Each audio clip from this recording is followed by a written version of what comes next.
Olá, amigos, sou Sidney Domingues, mais um programa Destaque na TV. Muito obrigado pela tua sintonia, sempre às sextas e terças-feiras aqui na TV Max Rio e através da internet, para quem não é assinante da NET, né? www.tvmaxrio.net. Se você assiste ao vivo em todo o Brasil, pode recomendar o nosso amigo. Conversar com o deputado Gil Lopes. Deputado, essa frente parlamentar de logística, o que vem a ser o senhor que vai participar dessa frente ou já está participando? Olha, a Frente Parlamentar de Logística é uma das mais importantes do Congresso Nacional, muito bem presidida pelo senador Wellington Fagundes. E essa frente, que junta centenas de parlamentares, é aquela que luta exatamente para que o nosso país tenha melhor infraestrutura, melhor logística, né? E o que me coube vice-presidir é a Frente Parlamentar de Logística na área portuária. E eu acho que é muito importante porque o Rio de Janeiro tem não só o Porto do Rio, que é extremamente importante para a economia da cidade e do estado, mas a gente tem o Porto Sudeste, né, que é um porto importantíssimo também ali na região de Itaguaí. Tem o porto da própria CSN, ali onde a gente tem a exportação de minério, enfim. Tem aqui o porto do Açu, que é uma obra extraordinária, uma coisa gigantesca, talvez é um porto de classe global e internacional em função do seu calado de 20 metros de profundidade, 23 metros de profundidade. É um porto onde a gente tem hoje, né, funcionando já uma termoelétrica enorme que acabou de inaugurar. Eu estive lá, comentei com você no último programa recentemente. É verdade, é. Com o ministro Bento e com o governador Cláudio Castro. E agora lança a pedra fundamental da segunda termoelétrica, o que vai dar ao Rio de Janeiro uma contribuição enorme em todo o panorama energético brasileiro.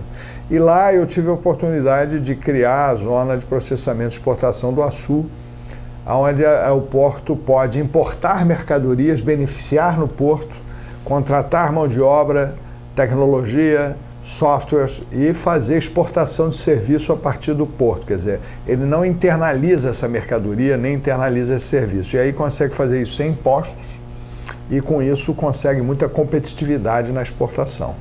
Então isso trouxe muito benefício para a área lá do Açu, que é a cidade, na realidade, de São João da Barra, onde é a central do porto, né?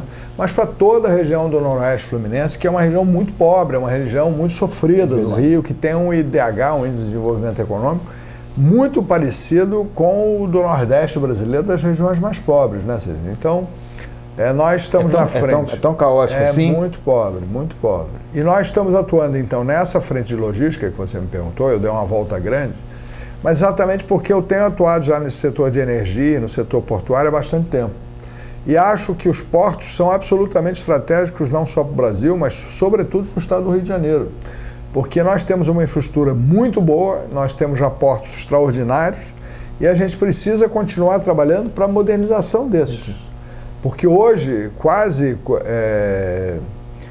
todo o mundo, né, está com seu comércio internacionalizado. Aliás, os grandes países, como a China, por exemplo, se desenvolveram muito em função do comércio exterior, obviamente. E para isso acontecer, você precisa de ter sistemas portuários eficientes, né? E hoje no Brasil a gente eficientizou muito o sistema de portos. O Brasil melhorou muito a sua gestão portuária, mas precisa continuar a fazê-lo, né? Se você for hoje... Está a nível internacional? Nós certamente temos hoje portos de níveis internacionais, sim. O Porto do Açu, sobretudo, é um megaporto, né? É um porto onde você entra aqueles extra size, que são os navios de tamanho super grande, vamos dizer assim, extra grandes, né? E esses navios hoje, até alguns menores, conseguem entrar no Porto do Rio de Janeiro exatamente por causa da modernização e por causa da dragagem do canal de acesso ao porto no Rio, né? E essa logística toda de dragagem, de fazer com que os terminais sejam mais eficientes, né? Hoje, Sidney, você que é nosso telespectador nesse momento, quando você chega num porto grande da Ásia hoje, ou enfim, um porto grande da China, ou desses países, lá mesmo quando você chega em Singapura, o porto de Singapura, o grande porto, ele é operado praticamente por computador. Os caminhões andam sozinhos. As dragas e os portainers, que são aqueles equipamentos enormes que pegam os containers em cima do navio e levam para uma área de transposição atrás, eles são operados por computadores. Você não vê ninguém operando aquilo, porque são sistemas sincronizados de operação. Então o caminhão anda sozinho, o trator anda sozinho, o portainer anda sozinho, e aí você vai dizer assim, mas aí eliminou a mão de obra, tem menos gente empregada. Tem menos gente empregada nas funções diretas, mas como a atividade é muito maior, tem mais gente empregada e mais gente trabalhando. Tem menos no braçal, né? Tem menos gente no braçal, tem menos gente naquilo que não é efetivamente fundamental, mas você tem muito mais atividade econômica, você tem muito mais produtividade do porto, e com isso você consegue fazer com que as mercadorias sejam mais baratas, que a exportação e o processo de exportação seja mais eficiente, e por isso você gera mais resultado econômico. E no Brasil, a gente ainda não tem nenhum porto dessa categoria, mas a gente já tem portos com portainers de última geração, que são aqueles equipamentos que eu já falei aqui, que pegam os containers, enfim, e que são equipamentos novos. Isso é estratégico, porque o tempo que você descarrega um navio, que você carrega o navio, faz com que essa decisão seja estratégica para os armadores e para o custo hoje da operação, porque se o navio leva muito tempo para ser desembarcado e muito tempo para ser embarcado, tudo isso vai no custo da mercadoria. Com certeza. Tudo isso vai no custo do tem produto. tantos navios ancorados aí esperando, né, sair e tal. Exatamente. Eu tocou nesse assunto do mecânico. Outro dia eu vi uma reportagem, né, que é a condução do navio até para encostar, saiu uma lancha, né, e a pessoa subiu uma escada para ir no navio para conduzir. Exatamente. Né? Isso é ultrapassado, né? Isso é a praticagem, né? A praticagem. O prático, né? A praticagem, eu inclusive tive muitas e muitas discussões sobre a praticagem no Brasil. Nós temos conseguido avançar, mas a gente precisa continuar avançando. A praticagem, ela é necessária, ela existe no mundo inteiro. Tem. Em todos os grandes portos do mundo você tem práticos que são aqueles que conhecem efetivamente o canal, que conhecem efetivamente os processos, né? E você precisa de embarcações de apoio. É o guia, né? É o guia, né? Exatamente. Não, e rebocadores também. Rebocadores também. Às vezes a maré está incidindo mais, incidindo menos, com mais vento, menos vento. E os rebocadores, ele faz o trabalho de atenuar esses ventos e de corrigir esse vento ou de corrigir a distorção de máquina, né? Então, ele atua exatamente preventivamente no sentido de que o navio tenha segurança de atracar e que o navio tenha toda a capacidade de fazer a manobra, né? Isso existe no mundo inteiro e nós tínhamos processos muito antiquados aqui de toda a praticagem, mas hoje esses processos já evoluíram bastante, os sistemas também de controle dos navios melhoraram muito e hoje você já não tem mais aqueles processos antigos de abordagem do navio, né, pela corda ali pendurado, que muitas vezes até se perderam e práticos se machucaram, né? Hoje nas novas embarcações esse acesso é completamente diferente. Você abre uma portinha no navio numa área de alcance e praticamente a embarcação te alça lá dentro e você faz o trajeto por dentro da embarcação. Enfim, como tudo, né, você tem um processo de melhora contínua, de aperfeiçoamento contínuo e também a questão dos portos, da praticagem, de toda essa automação portuária que vem acontecendo em grande velocidade. E é isso que a gente trata na Frente Parlamentar, onde eu estou muito honrosamente vice-presidindo lá com o senador Wellington Fagundes. Essa semana, inclusive, teremos lá um almoço importante para discutir essas questões de como continuar avançando com o sistema portuário brasileiro. Deputado, o que é a área de servidão? Alcine, esse é um outro projeto importante que a gente está fazendo, que os processos de licenciamento do Brasil são processos muito difíceis, né? Como toda a burocracia brasileira, a burocracia do licenciamento é uma burocracia quase que insana, uma burocracia dificílima, né? Porque não é só a burocracia da licença especificamente do órgão licenciador, é todo o processo que envolve, por exemplo, uma desapropriação, né? Às vezes, enfim, um processo de licenciamento leva 10, 15 anos, porque você tem que desapropriar a área onde você vai licenciar. Depois você tem que estudar os impactos que aquela área vai sofrer com o licenciamento daquilo que você está querendo fazer e estudando esses impactos, então, ter as contrapartidas de meio ambiente, né? As contrapartidas de sustentabilidade que você vai ter que ter. E aí o que nós imaginamos para tentar dar uma solução ao Brasil importante na área de logística, importante na área do avanço da infraestrutura. É exatamente usar as áreas de servidão, que são as áreas que estão próximas aos grandes projetos já licenciados. Então, quando você licencia uma torre de transmissão ou nas torres de transmissão já licenciadas, você tem áreas embaixo e ao lado que são áreas vazias e que foram desapropriadas para a chamada área de servidão, ou seja, é uma área de proteção daquela licença, é uma área de proteção daquele projeto. Então lá no Açu, por exemplo, a gente tem um projeto extraordinário que é o Mineroduto do Açu, que vem lá do meio de Minas Gerais, nas montanhas minerais de Minas, e traz o minério por mais de 500 quilômetros, vindo lá do Triângulo Mineiro, e vai depositar esse minério no Açu. Vem por trem? Não, ele vem por tubo. O tubo. São tubos, né? São tubos que vêm com uma água, né? E aí o minério vem rolando e chega lá no Porto do Açu. Vem por mais de 500 quilômetros por tubo. E aí todo esse processo foi licenciado durante quase 13 anos para ser implantado.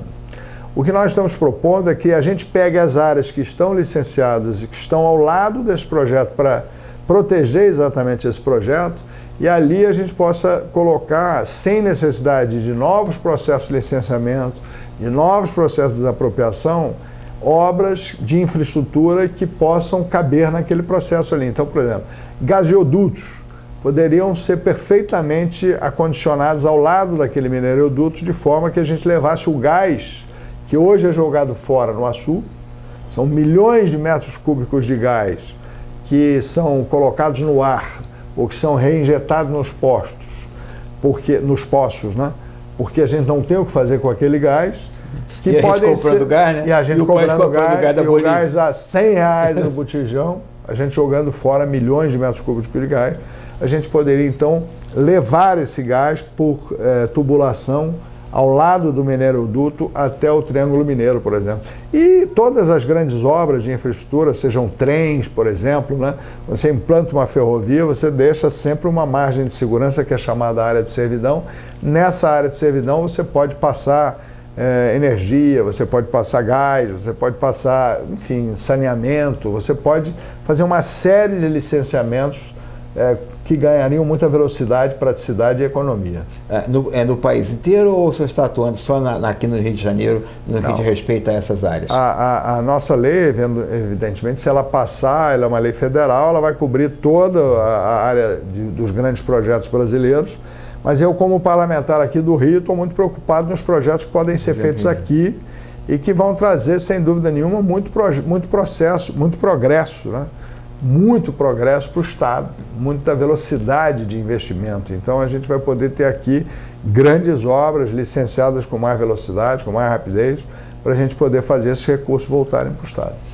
Geração de emprego é o grande desafio, né? Tanto o governo de Estado e o governo federal. Ano que vem é um ano eleitoral e vem muitas promessas aí que não podem ser cumpridas, né? Isso, a geração de emprego é fundamental, que cada vez mais o desemprego, essa pandemia acabou com o país. Eu acho que nada é mais importante em termos de dignidade, em termos para o cidadão, do que o emprego, né? Do que a possibilidade. Aliás, não é o emprego propriamente, é poder trabalhar, né? Porque o cidadão muitas vezes pode trabalhar sem ter um emprego formal, sem ter um emprego fixo, ele pode trabalhar empreendendo, ele pode trabalhar, enfim, sendo um colaborador, ele pode trabalhar de muitas formas mais modernas hoje em dia, né? Ganhar o sustento, né? Ganhar o seu sustento, do que daquela forma convencional da CLT, do posto de trabalho antigo. Mas evidentemente que todo político, parlamentar, prefeito, governador e presidente da República tem que tentar fazer é diminuir o número de pessoas que estão sem atividade econômica hoje. Sem atividade. Esse Auxílio Brasil está dependendo de que ele aprovar lá na Câmara Federal? O Auxílio Brasil está com dificuldades por causa da origem do recurso, né? A gente tem que saber que nós vamos colocar um dinheiro, que precisamente é um dinheiro de garantia social, para garantir que pessoas que têm menos condição possam ser atendidas, e essas pessoas precisam ser protegidas, precisam ser atendidas, mas o dinheiro tem que vir de algum lugar. A questão dos precatórios, né? O governo condicionado isso, né? O governo precisa indicar a origem desse dinheiro, né? E aí, fonte de custeio, né? Exatamente. Então o governo tem que indicar de onde vai tirar o dinheiro. Uma das hipóteses é fazer essa questão de uma parte do financiamento vir em cima de uma redução do pagamento de precatórios. Mas isso ainda está em discussão. O governo tem que arranjar uma fonte, uma origem, para poder tirar esse benefício, e eu estou torcendo muito que assim aconteça para que a gente possa estar atendendo essa população mais carente que precisa muito de proteção. É a perspectiva de R$300, né? Hoje uma perspectiva mais real é em torno de R$300, o que de fato é pouco, mas ajuda para aquele que está precisando, faz uma diferença enorme. Quase que dobra o Bolsa Família, não é isso? Sem dúvida. Não, na realidade não vai dobrar, mas vai acrescentar milhões de brasileiros, milhões de famílias de brasileiros a esse programa que é tão importante, que de fato, nesse momento que a gente vive, é extraordinariamente importante proteger essas pessoas. E o auxílio emergencial também parece que vai ser prorrogado, né? Enfim, na realidade está se falando de duas coisas. De duas coisas, mas são coisas que se complementam e que interagem, mas ambas precisam de ter fonte de custeio, ambas precisam de ter uma origem do recurso que vai ser ali empregado. Obrigado, deputado. Eu que agradeço aí, Sidney. Mais uma vez, um prazer grande estar com você e com seus telespectadores. Obrigado. Como dizia o ex-governador Brizola, a raça entra pela boca, não é? E o cidadão que não tem o que comer é complicado, né? Vamos torcer para que isso aprove logo lá essas fontes de custeio para sair o auxílio emergencial. Daqui a pouco a gente volta a conversar com o deputado Júlio Lopes, progressista. Um abraço.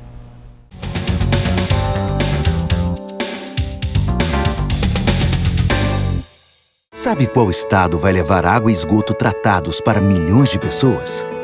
O seu.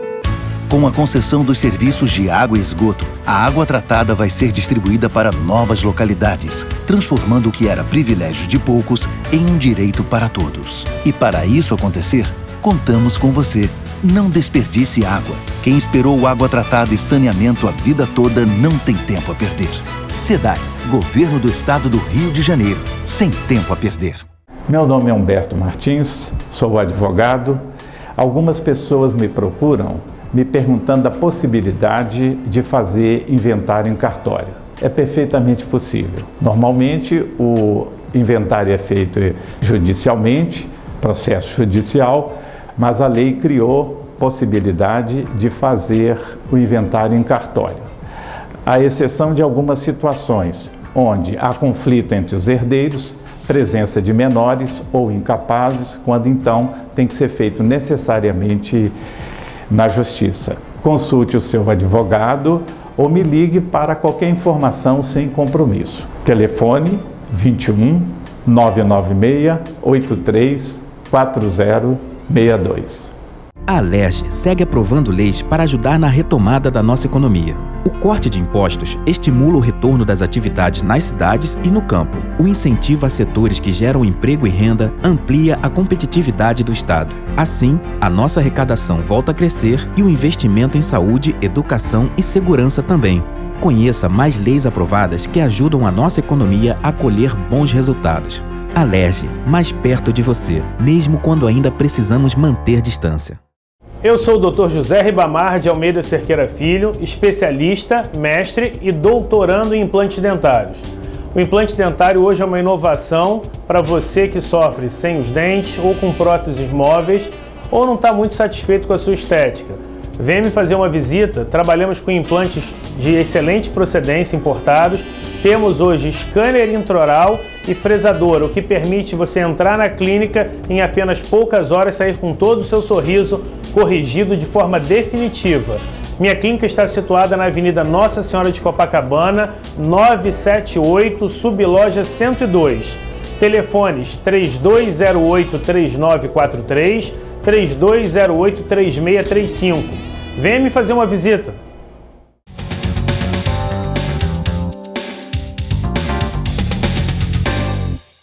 Conversa agora com o deputado Valdo César. Deputado, a Prefeitura do Rio de Janeiro tem a tendência de liberar o uso da máscara em função do combate ao coronavírus. E a Assembleia está votando o projeto. Como é que o senhor vê esse projeto de autoria do deputado André Siciliano, da Casa aprovou? Não, eu vejo esse projeto como um pouco de imprudência, porque nós já passamos uma pandemia muito forte, mas mesmo assim existe ela. Eu acho que mais um mês, 2 meses não vai atrapalhar ninguém. Prudência e canja de galinha não faz mal a ninguém. E também o projeto diz que o projeto que foi aprovado diz que a Secretaria de Saúde é que vai regular, né? Quer dizer, é a ciência que vai resolver, né? Eu acho, tá entendendo? Eu tenho certeza que é o seguinte: quem deve opinar pela saúde é a Secretaria de Serviços de Saúde. Não adianta parlamentar aqui opinar na saúde.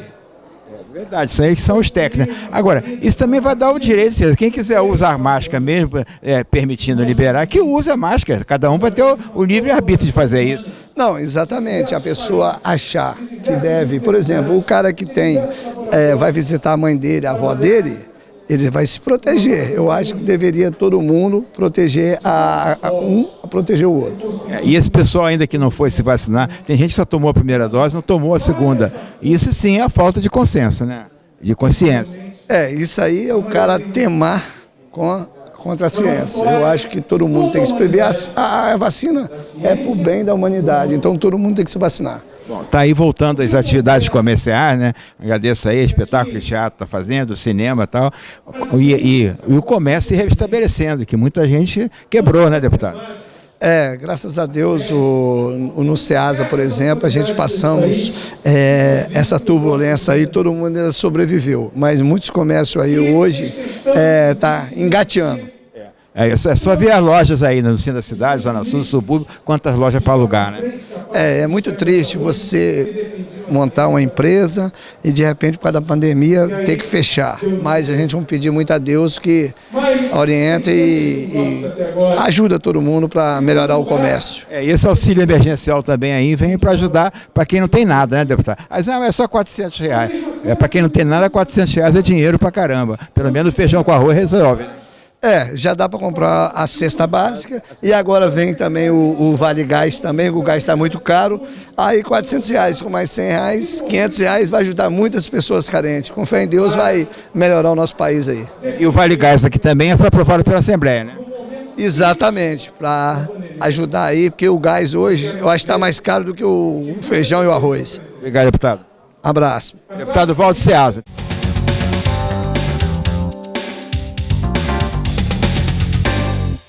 Conversa agora com o deputado Dionísio Lins. Deputado, está sendo um problema muito grave na Zona Sul, por todo o estado do Rio de Janeiro, essas motocicletas elétricas, né? E eles chamam de patinete, motocicleta de 50, e está atropelando gente, né? Não tem placa e andam nas ciclovias.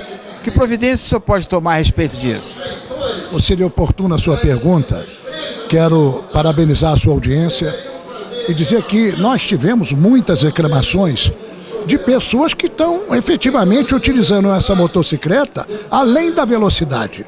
Então nós, pela Comissão de Transporte, já oficiamos ao Detran, já oficiamos aos órgãos competentes na área federal e nós estamos efetivamente aguardando, porque queremos regulamentar. Não pode mais ter uma moto com velocidade incontrolável sem placa. Que mata. Mata. Mata e vai embora, né? Mata e vai embora e ninguém vai achar, não é? E quando não mata, deixa a pessoa hospitalizada e aí, companheiro, só Jesus na causa, não é? Mas nós já requeremos e fizemos as informações devidas, estamos aguardando respostas e estamos também junto ao Detran, ao Denatran, aguardando ofício de como vai se regulamentar esse tipo de transporte para não causar o dano que está causando à população. Na ciclovia eu ando de bicicleta e agora chamam de bike, né? O tempo da gente é bicicleta, agora é bike, é bicicleta. Quase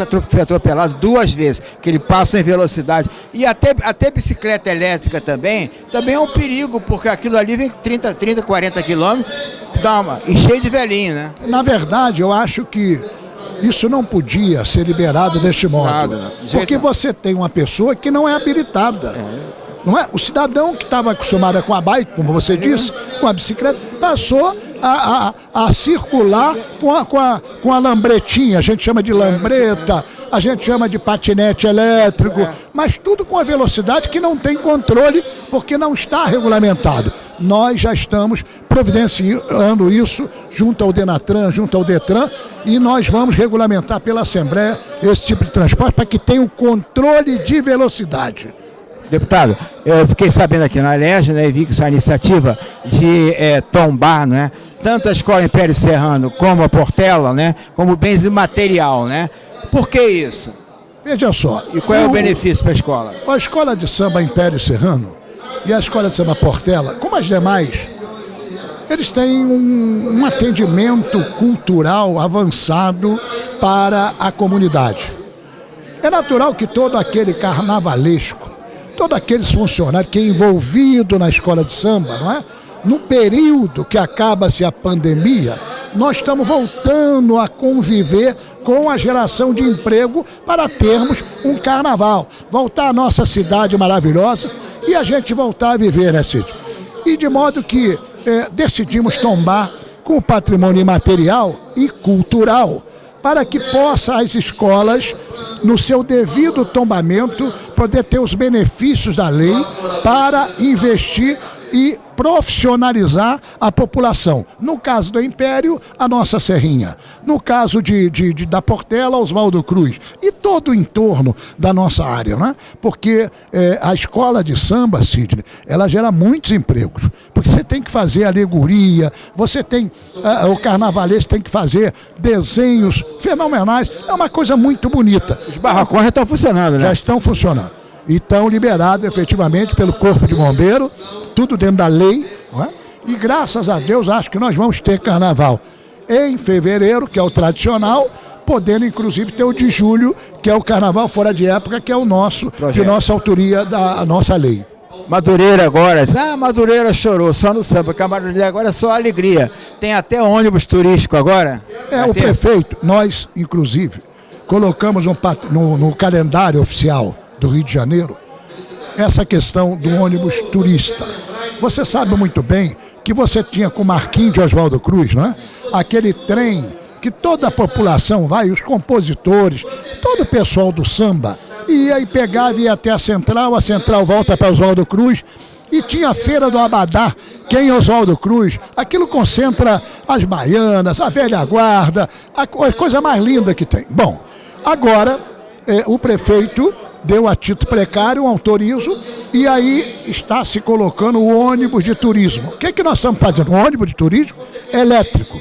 Nós nos apressamos em fazer um projeto de lei para aprovarmos nessa casa, no sentido de contemplar para que as empresas coloquem ônibus a gás ou ônibus elétrico, evitando com isso a poluição e barateando a passagem, não é? Nós entramos hoje com esse projeto de lei e creio que nós vamos aprovar por unanimidade para que se possa melhorar. Na parte de turismo, o ônibus vai sair do Parque Madureira, por isso colocamos no calendário de turismo. Vai sair do Parque Madureira, levando os nossos envolvidos, que é o sambista, passa pela Portela, passa pela Império Serrano, enfim, faz aquela brilhante caminhada, como você sabe, em Copacabana, onde você mora, que é aqueles ônibus de turismo que tem lá, não é? Nós queremos, e o prefeito, muito bem avaliado, o prefeito decidiu colocar isso na Zona Norte e colocou em Madureira, que é a capital do samba, e colocou no Parque Madureira a saída desse passeio, né? Ele está de parabéns, o prefeito Eduardo Paz, por esse belo gesto em defesa da nossa região de Madureira. O Parque Madureira está funcionando a pleno vapor? Está tudo funcionando ou precisa algumas coisas serem feitas? Sim, precisa sim, e está se fazendo, né? O prefeito já tirou efetivamente o Rio da falência. Nós estávamos inadimplentes e a mudança de gestão, eu quero dizer que o prefeito conseguiu acabar com o mimimi, de dizer que não tem dinheiro. Ao contrário, ele está investindo, fazendo obras, está melhorando o Rio de Janeiro. E no particular que você me pergunta, que é o Parque de Madureira, realmente ele agora vai colocar luz de LED, ele está realmente remodelando todo o entorno do parque, porque você sabe que infelizmente a gente convive com o tal do cracudo e o tal sai roubando tudo. Sai roubando o fio, Cid. rouba o fio. Outro dia estava apagado lá o Parque Madureira, porque eu sei que tu rouba o fio para vender. E a cara de pau dos ferro velho ainda é de comprar. Ferro velho da nossa área mesmo. Tem ferro velho agora, se pasme você, que abre à noite. Aí o cracudo vai, corta o fio, corta uma grade, ele tira a tampa de bueiro, né? E ele aí, enfim, desembeleza. E vai pra boca de fumo. Vai pra boca de fumo, gastar lá no talco, lá no que quiser. É verdade. Então, no crack exato, é pior. Crack, aquilo é uma desgraça. Não tem recuperação, é muito difícil. Então o Parque Madureira está sendo realmente embelezado, né? Nós temos lá, e você acompanhou, que na época a vereadora Vera Lins inaugurou lá um atendimento a cães, né? Então tem o Parque dos Cachorros lá, que é uma coisa maravilhosa. Legal. E aí todo mundo se reúne no domingo, né? E aí os cães com seus donos. O parque é todo perto do viaduto, dentro do Parque Madureira. A cachorrada. É a cachorrada curtindo com seus donos. É verdade. Então o Parque Madureira está sendo melhorado. Nós temos lá um novo administrador, que é o Cid Gurgel. Está lá o Guinho também, o prefeito já tinha eles envolvido na estrutura e nós tivemos a honra de indicar, porque tem expertise com a área. Um é portelense, o outro também portelense, o outro é imperiano e vai por aí. Então, o Parque Madureira, eu convido, venha visitar o Parque Madureira, que está um espetáculo, né? Nós estamos lutando, inclusive, para melhorar a segurança. Já pedimos ao governador para que coloque o segurança presente, estenda o horário. O 9º BPM já está nos ajudando. O pessoal da Guarda Municipal já está em melhor atuação. E a população tem aquilo que é como a sua área de lazer. Você vê o Parque do Flamengo, a gente não perde nada. Um espetáculo. É muito legal, muito legal. Deputado, está em votação. Obrigado por mais uma participação e poder falar diversos assuntos. Eu que agradeço e quero dizer para você que fico muito feliz, não é? Porque o seu programa é citado em todos os momentos. Outro dia eu estava numa reunião com alguns amigos, aí o cidadão disse, eu lhe vi na TV. Mas você me viu no TV? Vi na TV, no Cid Domingues. É o destaque da TV. Então você está de parabéns, que é a região dos lagos, alguns amigos ligam dizendo que está assistindo, né? Em todo o Rio de Janeiro, a periferia, a Zona Norte, Zona Oeste, você está de parabéns. E aí você lidera a audiência, você não gosta que fale, mas é o Cid Domingues liderando a audiência no horário. Muito obrigado.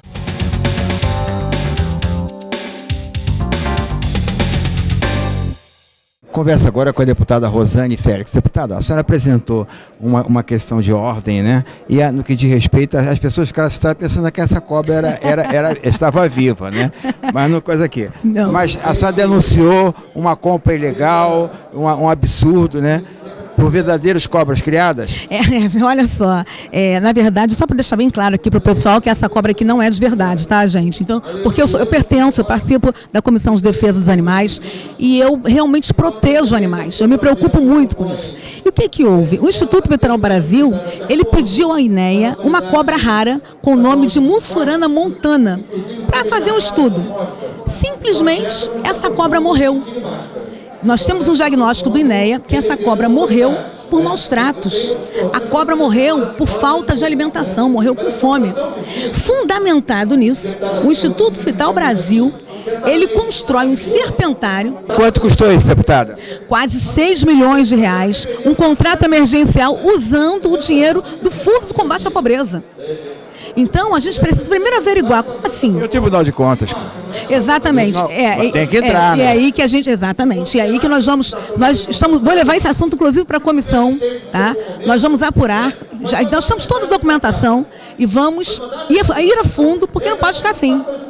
E houve também alguns contratos que foram assinados de um dia para o outro, ou seja, a gente quer explicação do que está acontecendo ali no Vital Brasil. Na madrugada que aprovaram isso? 11h32 da noite foi assinado o contrato com uma empresa. Verdadeiros cobra criada mesmo, deputado. Meu amigo, mas aqui, ó, a gente está de olho. Saiu empenho para isso, deputado? Saiu empenho para isso. Para você ter uma ideia, no mesmo dia houve o parecer, no mesmo dia houve o contrato, foi uma coisa assim de uma hora para outra, tudo feito muito rápido, em um dia fizeram tudo. Impressionante o trâmite interno que foi. E quais são as providências agora? Então, agora nós vamos levar o assunto para a comissão, a nossa equipe vai continuar fiscalizando e acredito que levaremos ao Ministério Público. Leva para o Tribunal de Contas, deputada. Também. Que licitação é essa? Também. Sem licitação, sem Exatamente, nada? exatamente. É dispensa, né? Exatamente. Que coisa é isso? Exatamente. Serão levados ao Ministério Público e ao Tribunal de Contas. Bom, obrigado. E a Obrigada cobra, a você. mas a cobra assustou a cobra? Muita gente com medo. É verdade. Não. E os cobras criadas lá com a caneta na mão. Isso aí. Parabéns. Até a pelo seu próxima. programa.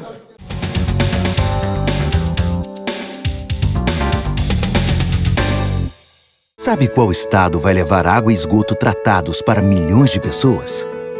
O seu. Com a concessão dos serviços de água e esgoto, o governo do estado do Rio de Janeiro vai transformar o que era privilégio de poucos em um direito para todos. E para isso acontecer, contamos com você. Não desperdice água. Quem esperou água tratada e saneamento a vida toda não tem tempo a perder. Governo do estado do Rio de Janeiro. Sem tempo a perder. Sou Humberto Martins, advogado. Você que tem direito ao uso capião de imóvel, saiba que além de requerer na justiça, você pode fazer em cartório, que é muito mais simples e mais rápido. Consulte seu advogado. Me ligue para uma conversa sem compromisso. Meu telefone 21 996 83 4062. A Alerj segue aprovando leis para ajudar na retomada da nossa economia. O corte de impostos estimula o retorno das atividades nas cidades e no campo. O incentivo a setores que geram emprego e renda amplia a competitividade do Estado. Assim, a nossa arrecadação volta a crescer e o investimento em saúde, educação e segurança também. Conheça mais leis aprovadas que ajudam a nossa economia a colher bons resultados. Alerj, mais perto de você, mesmo quando ainda precisamos manter distância.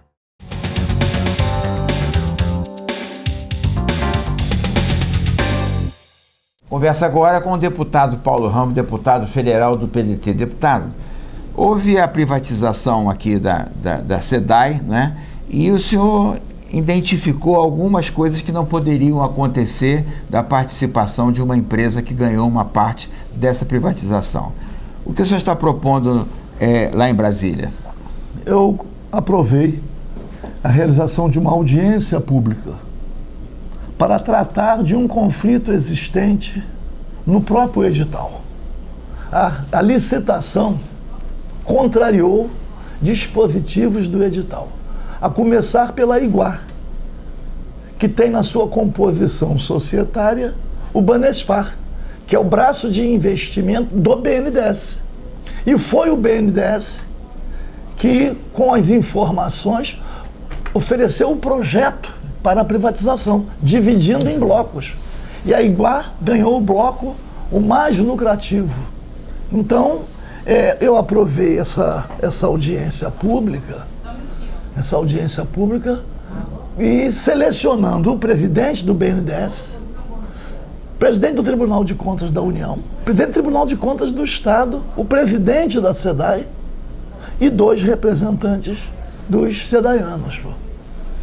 Vou tentar realizar essa audiência pública aqui no Rio de Janeiro, porque salvo a presidente do Tribunal de Contas da União, Ana Reis, todos os demais estão aqui no Rio de Janeiro, para ver se as explicações, porque nós sabemos da importância do BNDES, às vezes sabemos até do uso indevido que inescrupulosos fazem do BNDES.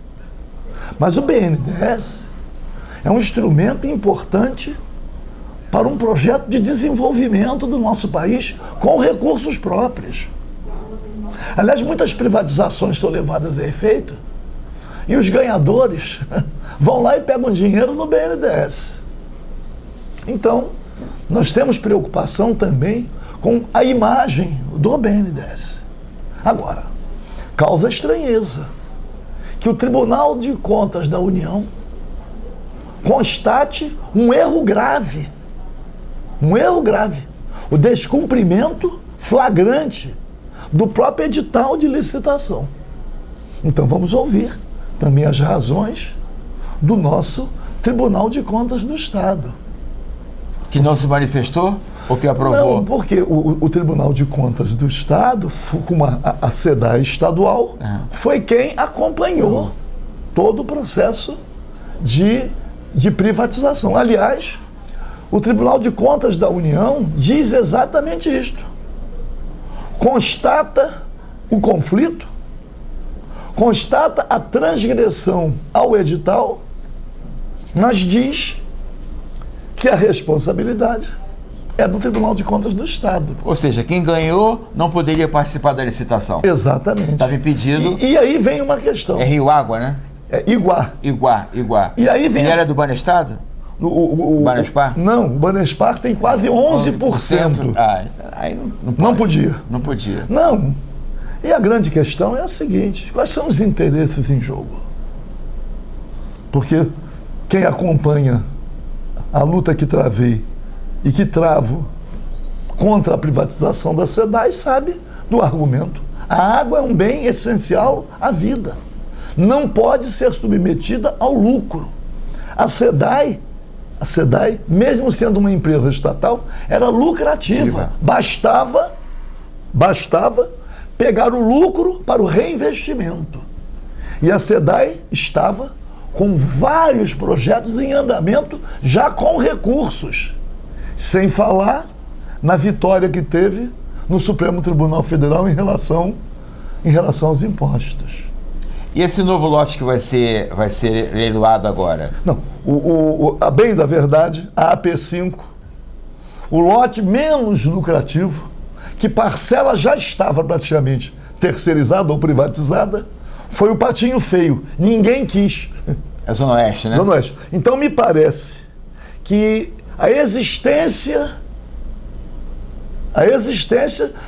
dessa falha grave constatada pelo Tribunal de Contas da União invalida todo o processo licitatório, a não ser que eles tenham combinado em cima. E o dinheiro que já foi pago? A não ser que em cima tenham combinado. Ó, eu vou ficar com essa, você fica com aquela, você fica com aquela. Por quê? As empresas vitoriosas são as que estão arrematando o saneamento básico pelo Brasil afora. Aliás, numa situação dramática. Vender água é um bom negócio. Quando vai olhar a composição acionária, societária, nós vamos encontrar, fazendo parte da chamada Águas do Brasil, as principais empreiteiras. As principais empreiteiras, que estão com uma reputação lamentavelmente duvidosa. Então, não sei, o que nós temos que exigir, já que a decisão política de quem detém o poder foi privatizar, mas que a privatização contra a qual nós nos posicionamos, que entendemos que contraria o interesse maior da população, quanto é que vai custar a água? Quem não tem salário, quem está desempregado, vai morrer de sede, que não vai poder pagar a água, não é nem tarifa social, é não ter recurso nem para pagar a tarifa social. Estamos vendo aí o preço dos derivados de petróleo, os preços da energia elétrica, o preço das telecomunicações, tudo privado. Estamos vendo o preço do transporte coletivo, que chamam de transporte público. Não, transporte privado. Então vê a qualidade e vê o preço. Então, lá em Maricá, quero mandar um abraço, né? Mandar um abraço para o Quaquá, que como prefeito criou lá aquela empresa de ônibus municipal gratuito. O ônibus não é pago, a população anda no ônibus. Então, eu estou dizendo, lá é transporte público. Lá é transporte público. Porque é a administração pública. E dizem que é de boa qualidade. Que competindo com o transporte intermunicipal, o de lá leva muita vantagem. É considerado muito melhor. De qualquer maneira, aprovei essa audiência pública e vamos tentar realizá-la o mais rapidamente possível. Vou conversar com o presidente da Comissão de Trabalho e Serviços Públicos da Câmara dos Deputados, ver se consigo realizar essa audiência pública aqui no Rio de Janeiro. Fazer uma parceria, como tem sido feita, outras são feitas, com a Assembleia Legislativa, para fazer com a infraestrutura que dispõe a Assembleia Legislativa, mas eu reivindico que seja Semipresencial, eu acredito que a distância para o Distrito Federal seja grande lá, mas se quiser mandar um representante, um outro ministro que não é presidente, mas eu penso que a participação do presidente do Tribunal de Contas, presidente do BNDES e a participação também de um representante do Tribunal de Contas da União, se não o presidente, ou o ministro que foi o relator, com representantes também dos trabalhadores constedaianos. Vamos esclarecer isso. O requerimento foi aprovado, nós acompanhamos aqui, né, através da internet, né? É muito interessante isso, a tecnologia de hoje, de poder votar, não é? Cada deputado no seu estado, né? E tudo isso aqui é maravilhoso, o fator da internet permitir isso no problema de pandemia, né? Vivendo eu uma agonia, né? Que eu defendo que tudo seja presencial. Presencial. Ainda mais o mandato. Temos votado emendas constitucionais através da videoconferência. É uma situação muito dramática, muito difícil, muito difícil. Deputado, de qualquer maneira, vamos perseverar. Deputado, uma questão também que comentário geral, a notícia aqui, que é a questão das contas offshore, tanto do Paulo Guedes como do Roberto Campos, né? Neto, né? Que era presidente do Banco Central. Isso, o que representa isso? Quando duas autoridades tão importantes para a nossa economia, ministro Paulo Guedes, eu aponto o ministro Paulo Guedes como sendo quase que o presidente da República, porque ele é que vem definindo, vem orientando decisões importantes do governo. O presidente fica meio na periferia, né? Temas paralelos. Roberto Campos é presidente do Banco Central, né? O Roberto Campos, e agora o Banco Central tendo autonomia. Quer dizer que a variação do câmbio, a taxa de inflação, o presidente do Banco Central tem um poder muito grande. São duas autoridades que estão definindo os rumos da economia do país, tendo conta em paraíso fiscal. A legislação não permite. Existe conflito de interesses. Mesmo declarado no imposto de renda, como ele mesmo diz. Declarado. Porque, como é que se diz? Quando o presidente do Banco Central, juntamente com aqueles que compõem o Conselho de Política Monetária, eles aumentam o dólar. Na penúltima variação do dólar, fizeram as contas, só com aquela conta lá no exterior, o ministro Paulo Guedes estava ganhando 14 mil reais por dia. Com a conta lá. Ele disse, não, mas eu não participo da gestão, eu não tenho influência na condução dos destinos daquele coisa. Tá bem, está vivendo de renda, nem precisa. Porque essas contas, ela não tem juros. Ela aumenta o dólar, eles têm lá 1 milhão, 2 milhões de dólares, o dólar valorizou aqui e ganhou. Tudo bem. Mesmo que esteja tudo legal, que eu não acredito, mas mesmo que esteja, tem conflito de interesses. E a legislação é clara. Também tem a conta, só não pode ser ministro da Economia. Só não pode ser presidente do Banco Central. Vai ser legal, porque ele também não era maluco de deixar uma conta lá, sendo ministro aqui, legal até, não é isso? Mas sendo numerada secreta, foi uma investigação que descobriu. A investigação dos jornalistas independentes foi ela que descobriu. Ele declarou, não sei, eu requeri cópia da declaração. Não me encaminharam, requeri pela Câmara, dizendo que o documento era sigiloso. Eu não sei. A grande questão é que pelas normas em vigor, ligada ao Código de Conduta, não pode, tem conflito de interesse. Deputado, isso fez um requerimento para uma audiência pública, é isso?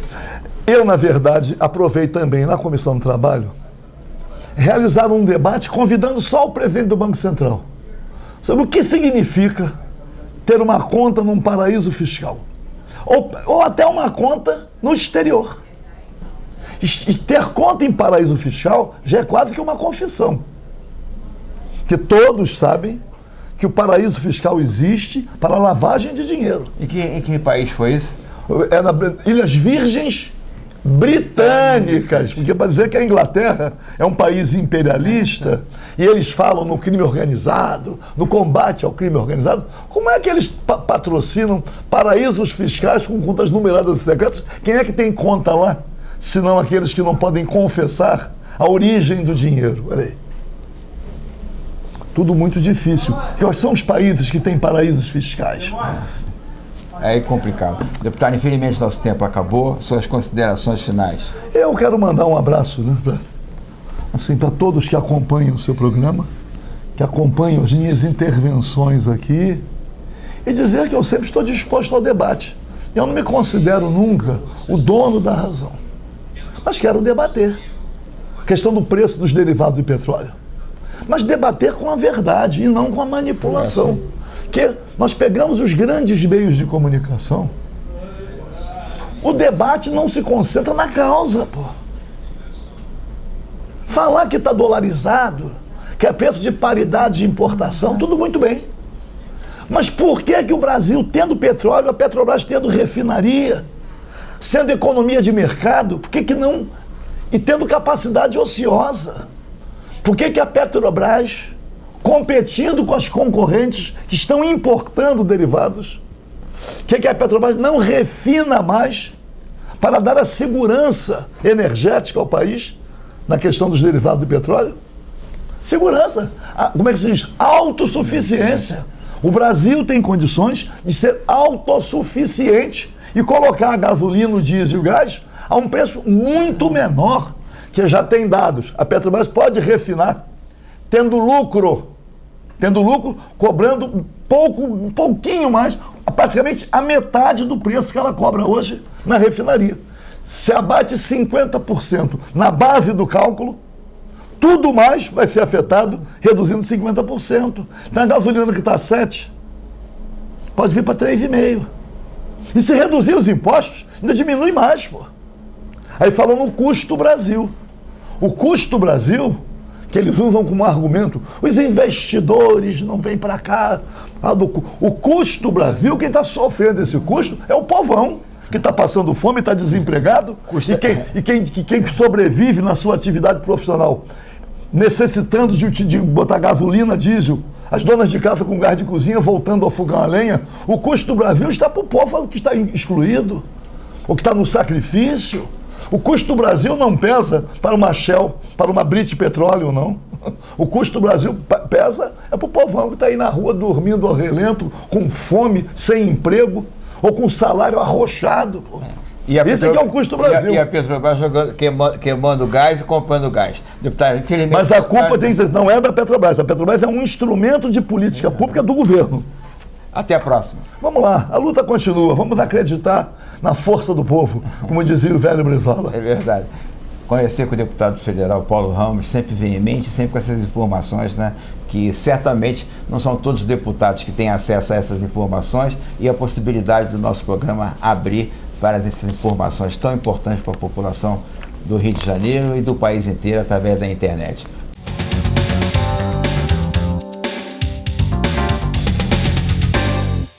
Sabe qual estado vai levar água e esgoto tratados para milhões de pessoas? O seu. Com a concessão dos serviços de água e esgoto, a água tratada vai ser distribuída para novas localidades, transformando o que era privilégio de poucos em um direito para todos. E para isso acontecer, contamos com você. Não desperdice água. Quem esperou água tratada e saneamento a vida toda não tem tempo a perder. SEDAI, Governo do Estado do Rio de Janeiro. Sem tempo a perder. Meu nome é Humberto Martins, sou advogado. Algumas pessoas me procuram me perguntando a possibilidade de fazer inventário em cartório. É perfeitamente possível. Normalmente, o inventário é feito judicialmente, processo judicial, mas a lei criou possibilidade de fazer o inventário em cartório. À exceção de algumas situações onde há conflito entre os herdeiros, presença de menores ou incapazes, quando então tem que ser feito necessariamente na Justiça. Consulte o seu advogado ou me ligue para qualquer informação sem compromisso. Telefone 21 996 83 4062. A Alerj segue aprovando leis para ajudar na retomada da nossa economia. O corte de impostos estimula o retorno das atividades nas cidades e no campo. O incentivo a setores que geram emprego e renda amplia a competitividade do Estado. Assim, a nossa arrecadação volta a crescer e o investimento em saúde, educação e segurança também. Conheça mais leis aprovadas que ajudam a nossa economia a colher bons resultados. Alerj, mais perto de você, mesmo quando ainda precisamos manter distância.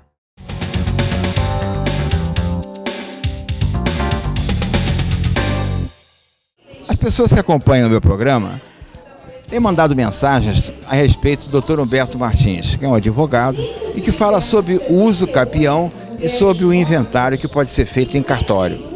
O uso capião às vezes demora 8, 10 anos na justiça, no judiciário, para ser reconhecida a titularidade da posse e do uso capião, tanto urbano quanto rural.